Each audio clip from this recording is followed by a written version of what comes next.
Salut à tous, c'est Lunaris. Aujourd'hui, le test de la Lexus RX 450h F Sport de 2014.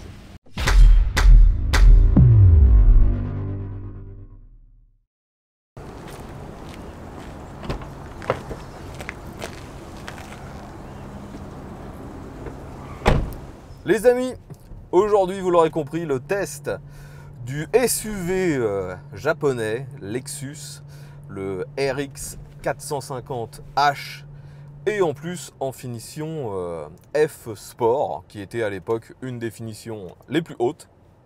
Donc déjà, petit rappel, Lexus, il s'agit de la marque premium de chez Toyota. Donc je le reprécise, c'est bien une marque japonaise. Et aujourd'hui, donc on teste un RX, donc c'est un SUV. Ce que je vous présente aujourd'hui, c'est bien sûr pas le dernier modèle, parce qu'il faut savoir qu'il y a toujours un RX 450h actuellement au catalogue de Lexus. Là, on est sur un modèle qui a une dizaine d'années. Et déjà à l'époque, c'était un véhicule proposé comme étant un SUV familial premium et aussi économique, vu qu'on est sur une motorisation hybride. Vous savez que les Japonais sont pionniers dans l'hybridation. Vu qu'il s'agit d'un gros véhicule, ce mastodonte est donné pour 2 tonnes 2. Ils ont mis aussi un gros moteur, histoire de donner un minimum de performance. Donc à l'avant, vous avez sous le capot un V6 3,5 litres qui développe 250 chevaux. Et en plus, sur le train arrière, vous avez un moteur électrique qui fait que combiné avec les deux motorisations, on arrive à 300 chevaux. D'ailleurs, au niveau technique, bien que ce soit vendu comme un 4 roues motrices, un 4x4, et c'est le cas, ce n'est pas un 4x4 comme on a l'habitude d'en croiser. Il n'y a pas de renvoi de la puissance avant vers l'arrière ou inversement. Là, vous avez vraiment la motorisation thermique qui est tout le temps en traction et la motorisation électrique qui, elle, est tout le temps en propulsion. D'ailleurs, la motorisation électrique ne s'active que lorsque la voiture a décidé que ce serait utile, donc pour des très fortes accélérations ou lorsque l'adhérence devient précaire à l'avant, ça renvoie de la puissance à l'arrière. Et bien sûr, vu qu'on est sur un véhicule dit économique, vous avez aussi la possibilité de rouler en tout électrique. Et dans ces phases-là, c'est uniquement le moteur à l'arrière qui fait avancer le véhicule. Mais ce n'est pas un véhicule qui a une grosse autonomie en électrique. Donc finalement, le moteur thermique est pratiquement allumé en permanence. Bon, pour parler un petit peu de l'esthétique de cette voiture, moi personnellement je trouve que c'est très consensuel, surtout avec le coloris qu'on a aujourd'hui, un gris un peu anthracite, c'est assez banal, mais on a la finition F Sport, qui était donc une des finitions les plus hautes à l'époque, ce qui apporte un pare-choc avec un look un petit peu plus sport. Vous avez des jantes en 19 pouces avec un design différent également.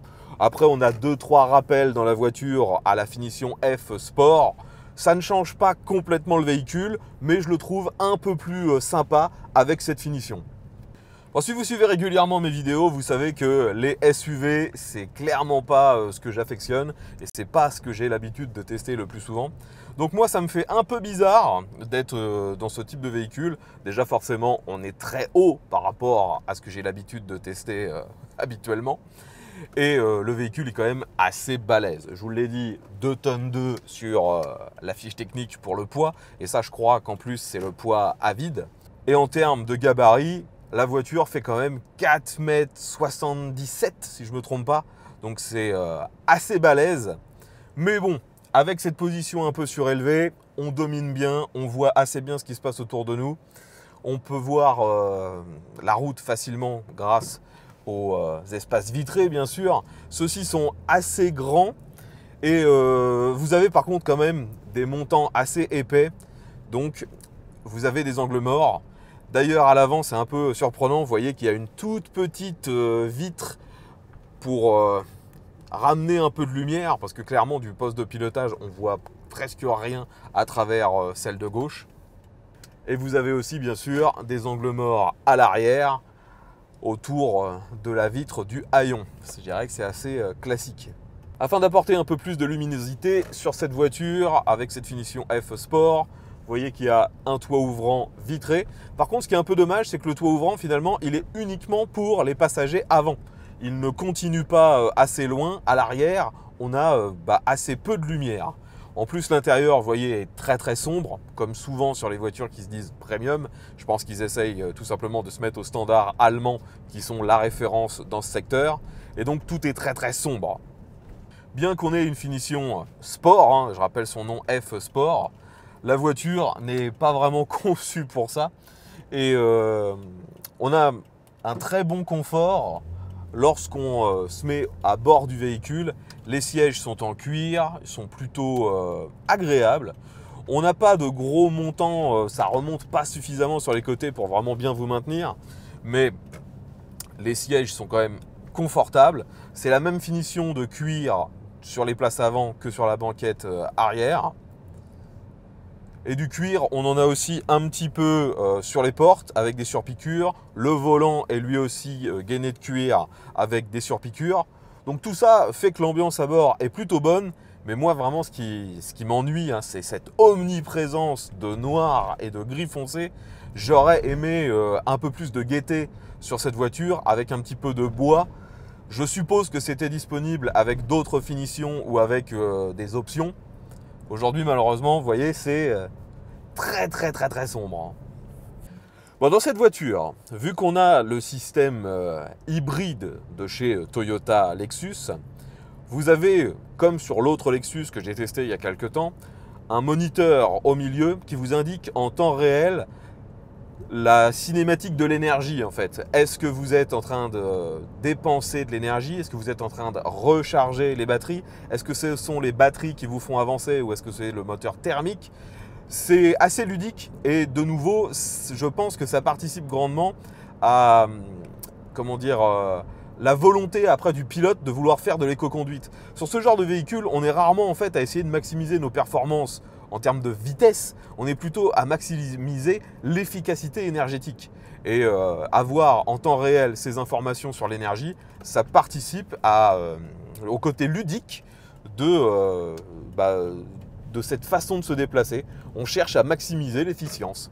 Et bien sûr, hein, pour compléter tout ça, vous avez aussi un petit écran au milieu du compteur qui peut vous indiquer votre consommation moyenne, la consommation instantanée, pour être sûr que ce que vous faites n'est pas finalement contre-productif au niveau de l'efficience. Bon les amis, comme pour le précédent test de Lexus que j'ai fait sur ma chaîne, on va néanmoins faire un test d'accélération. Pas vraiment pour vérifier le côté sport de la voiture, hein, c'est pas le but, c'est juste pour voir si cette motorisation est efficace lorsque c'est réellement nécessaire. Donc, je rappelle qu'on a à l'avant un V6 3,5 litres, qu'on a aussi un moteur électrique à l'arrière et tout combiné, ça nous donne 300 chevaux et donc en 4 roues motrices. On a sur ce véhicule plusieurs modes, donc on a le mode normal, on a le mode économique et ensuite le mode sport. Afin de voir vraiment les différences, je vais tout d'abord faire l'accélération en mode économique et après je vais me mettre en mode sport. J'ai oublié de le préciser, mais sur cette voiture on a une boîte complètement automatisée, hein, donc je ne toucherai pas à la boîte de vitesse. Il n'y a pas de palette au volant non plus, hein, c'est complètement autonome. Allez, c'est parti, voyons comment ça se passe. Je vous indique bien sûr à quel moment on arrive à 100 km/h. Pied au plancher. Ça part assez vite, 60, 80, 90 et 100. Franchement, pour un véhicule aussi lourd, c'est très efficace. Après, c'est pas brutal du tout, ça vous pouvez vous en douter. Je m'arrête ici. Et on va vérifier maintenant si ça braque bien. Allez, je tourne à fond. Bon, vu qu'on est sur une traction à l'avant, ça braque pas autant que ce que j'aurais pu croire. Vais-je néanmoins réussir sans remanœuvrer? Non, c'est impossible. Donc, marche arrière. Bien sûr, dès qu'on enclenche la marche arrière, la caméra de recul s'active. Et on a même une cinématique qui nous dit dans quel sens on se dirige. Pardon. Allez, je replace le véhicule. Je me mets maintenant en mode sport. Donc c'est très facile à faire, hein. Il suffit d'aller dans les menus et ensuite d'activer le mode sport. Il y a aussi un mode pour la neige. Mais bon, aujourd'hui, on est en été, ça ne sera pas utile. Voilà, mode sport. De nouveau, j'ai un voyant qui m'indique bien que je suis en mode sport. Et on est reparti pour l'accélération. Pied au plancher. La sonorité est différente. Là, on a la puissance qui se met à fond. 80, 90 et 100. Maintenant, je teste le freinage. Franchement, les amis, le frein, il fonctionne bien. Mais on le sent que la voiture, elle est lourde. C'est vraiment de mon point de vue, hein, c'est un tank. Hein. Vous savez que moi, les voitures que j'utilise la plupart du temps font moins d'1 tonne. Donc là, il y a du poids. Les disques de frein sont quand même bien dimensionnés. Ça ralentit bien. La sensibilité est plutôt bonne, que ce soit en freinant fort ou en freinant à faible allure. Le ressenti est toujours bon. C'est efficace. Bon, pour l'instant, je vais rester en mode sport pour voir un peu mieux comment ça se comporte en usage routier. À savoir d'ailleurs que le mode sport, si je ne me trompe pas, il est exclusif à cette finition F Sport. Donc dans un rond-point, même à faible allure, hein, les sièges ne nous maintiennent pas vraiment.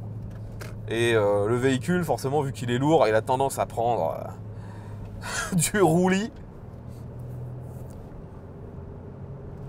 Alors pour l'instant, en mode sport, je trouve ça juste désagréable en fait. Parce qu'on entend plus la mécanique, on entend que ça mouline un peu, que ça tourne à plus haut régime. D'ailleurs, j'ai oublié de le préciser, il n'y a pas de compte-tour hein, au niveau du compteur. Et en usage normal, finalement, je vois pas trop l'intérêt. Je pense que je vais très rapidement me remettre en mode normal. Donc, mode sport désactivé. Voilà, maintenant je suis en mode normal. Donc, comme je vous l'ai dit, sur cette voiture, on a un écran qui sert à monitorer toute l'énergie. On a d'autres infos au niveau du compteur. Sinon, le compteur, lui, il est relativement simple, hein. On a la vitesse, la jauge de carburant, ce genre de choses. Et petite particularité, par contre, on a devant nous un projecteur qui sert d'afficheur tête haute. Ça fait que j'ai en permanence la vitesse à laquelle je me déplace projetée directement dans le pare-brise. Je n'ai pas besoin de baisser les yeux vers le compteur afin de savoir ma vitesse. Ça, personnellement, c'est un dispositif que j'adore et j'aimerais vraiment que ça se démocratise sur quasiment tous les véhicules.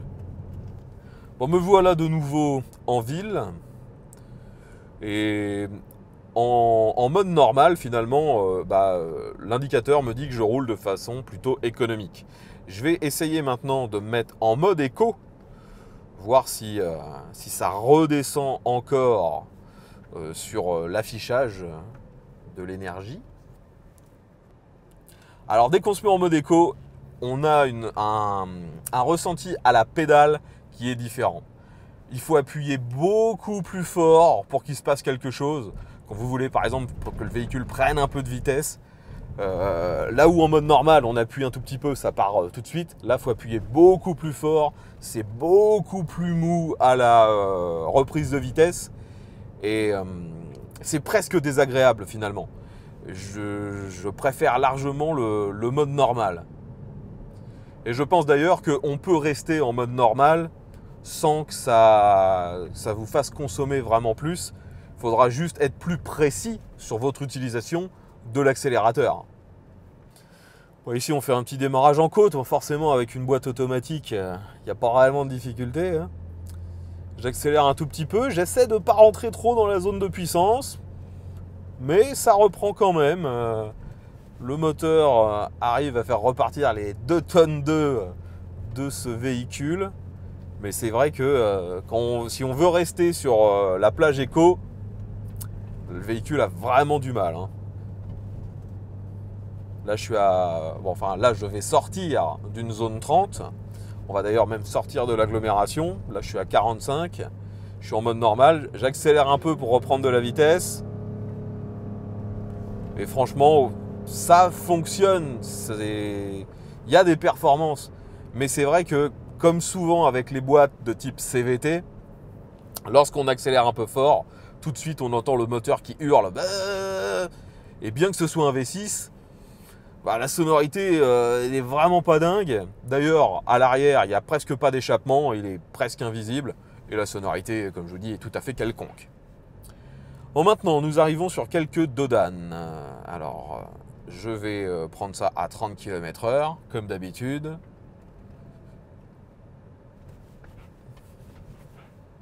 C'est plutôt typé confort, bien qu'on soit sur la finition sport. D'ailleurs, je ne me souviens plus si la finition F Sport change quelque chose aux suspensions. Je ne suis pas convaincu. Vous pourrez dire ça dans les commentaires si vous le savez.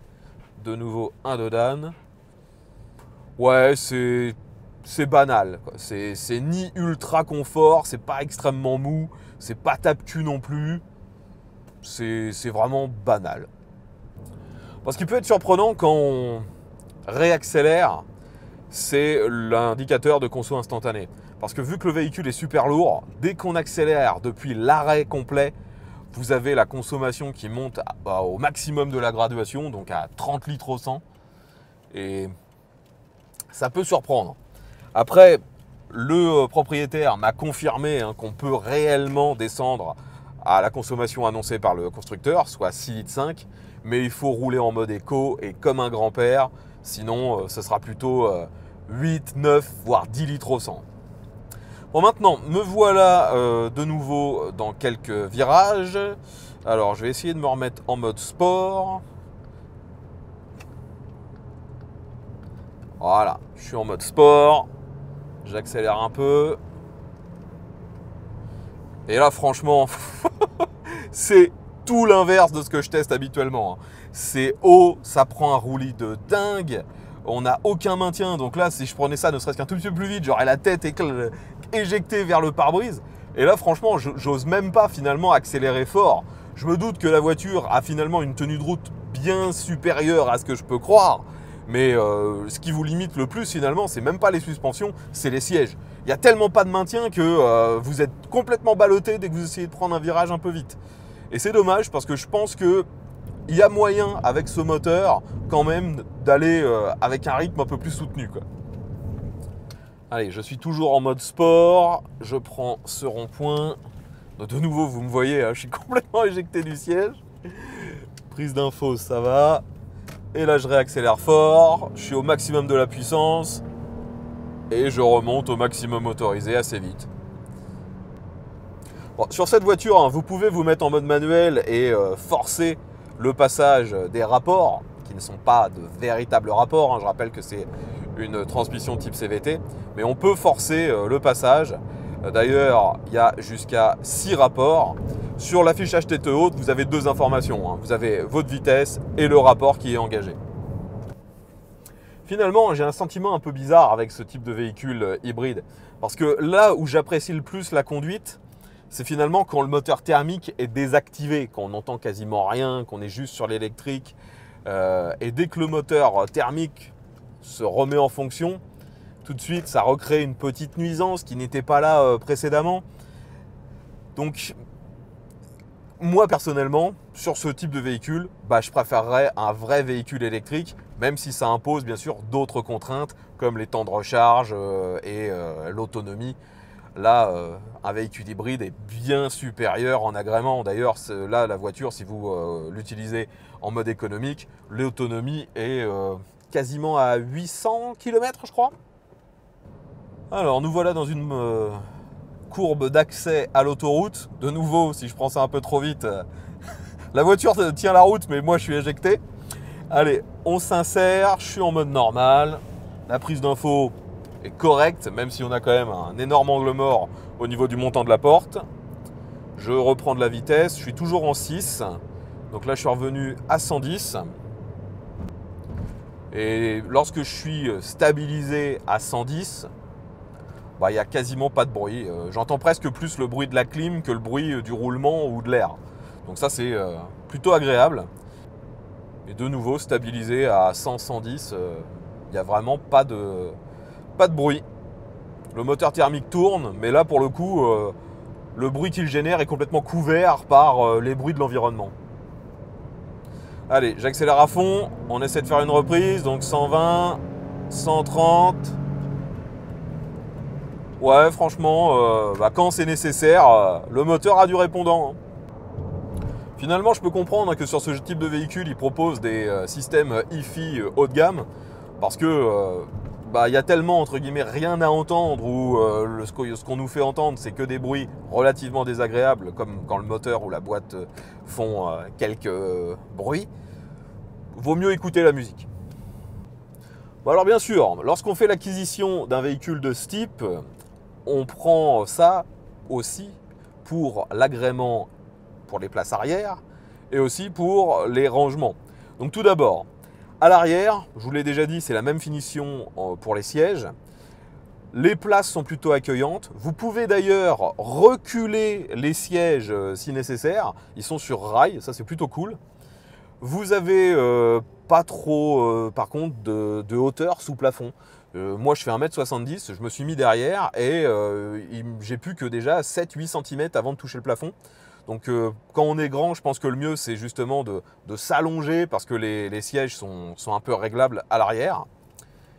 Il y a quelques rangements à l'arrière. Dans les portes, on a un porte-documents sur chaque siège. On a aussi un accoudoir central qui dissimule des porte-gobelets et un petit rangement. Donc franchement, à l'arrière, c'est pas trop mal. Après, moi, ce que je reproche toujours, c'est que c'est très très sombre. Il y a très peu de lumière, surtout qu'en plus, à l'arrière, les vitres sont surteintées. Au niveau des rangements, par contre, ce qui est génial sur ce véhicule, c'est que vous avez un grand coffre. Par contre, il y a les batteries en dessous du seuil du coffre. Donc finalement, on n'a pas une très grosse profondeur de coffre. Je parle bien de profondeur vers le bas, pas vers l'avant. Et si jamais vous trouvez que ce coffre n'est pas suffisamment grand pour vous, vous avez la possibilité de rabattre facilement les sièges. Donc c'est un système 2 tiers, 1 tiers. Vous pouvez le faire soit via des manettes qui sont à l'intérieur du coffre, soit directement depuis les sièges. C'est extrêmement facile, très intuitif. Et là, pour le coup, vous avez une place gigantesque. J'ai oublié de préciser également qu'en dessous du seuil du coffre, on a quand même un emplacement pour une roue de secours. Et vous avez aussi l'emplacement de la batterie, vu qu'elle n'est pas à l'avant. D'ailleurs, vous avez pu voir qu'au niveau du moteur, hein, tout est caché. Vous n'avez accès à rien sur cette Lexus. À l'avant, dans ce véhicule, il y a aussi quelques rangements. Il y en a bien sûr dans les portes. D'ailleurs, les vides-poches peuvent s'agrandir. C'est assez surprenant. On a une boîte à gants qui, elle, par contre, est assez petite. Vous avez un genre de vide-poche en dessous de la console centrale. Et dans le prolongement de la console centrale, vous avez un vide-poche assez profond. D'ailleurs, il y a une espèce de trappe qui vous permet d'accéder à un rangement encore plus profond. Je ne sais même pas jusqu'où il va. C'est assez surprenant ce rangement. Allez, on va utiliser cette route pour faire une dernière accélération. J'accélère à fond. Je suis en mode normal. Mais de toute façon, je pense que quand on a vraiment pied au plancher, qu'on soit en éco, normal ou sport, ça change pas grand chose. Et c'est efficace. On se retrouve au max très très vite. Il n'y a pas de problème avec ça. Mais est-ce qu'on prend vraiment du plaisir dans ce genre de situation? Personnellement, je trouve que non. Donc comme je vous l'ai dit, hein, Lexus, c'est la division un peu luxe de Toyota. Donc lorsque ce véhicule était vendu en 2014, c'était relativement cher. C'est une voiture qui valait dans cette finition F Sport 75 000 €.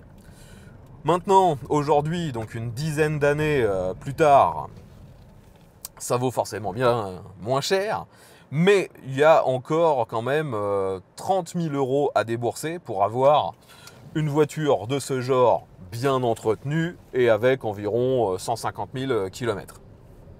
Et quand on voit que maintenant la remplaçante de cette voiture vaut, avec une finition similaire, près de 100 000 €, on peut trouver que 30 000 € pour un modèle qui a une dizaine d'années, c'est finalement pas si cher payé que ça.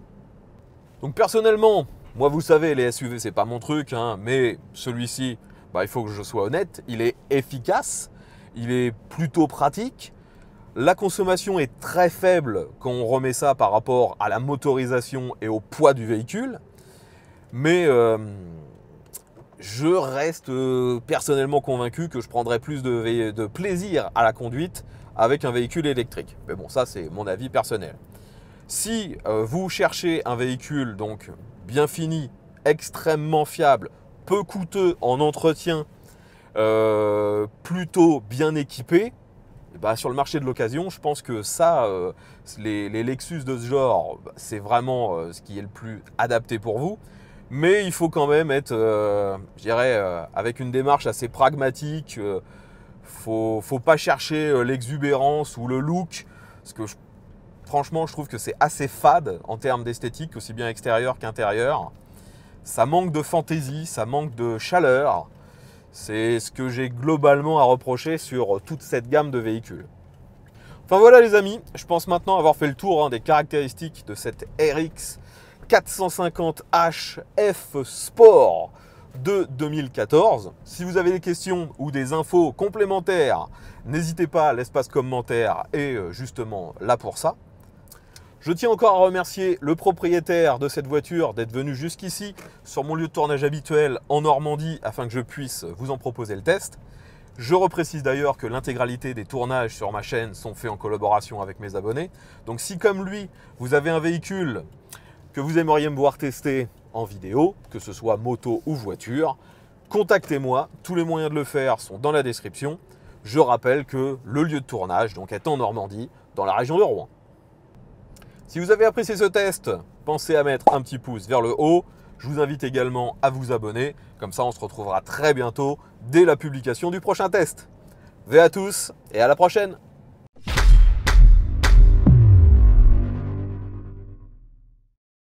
Je trouve qu'il y a quand même une petite dichotomie sur ces véhicules, parce que d'un côté c'est coûteux en ressources à la production parce que vous avez un moteur thermique, vous avez un moteur électrique, vous avez tout le système d'hybridation, les batteries et donc un véhicule extrêmement lourd, 2 tonnes 2, tout ça pour ensuite économiser entre guillemets du carburant à l'usage. Donc je ne sais pas quelle est la réelle pertinence sur ces véhicules si vous ne les utilisez pas en fait sur très très long terme.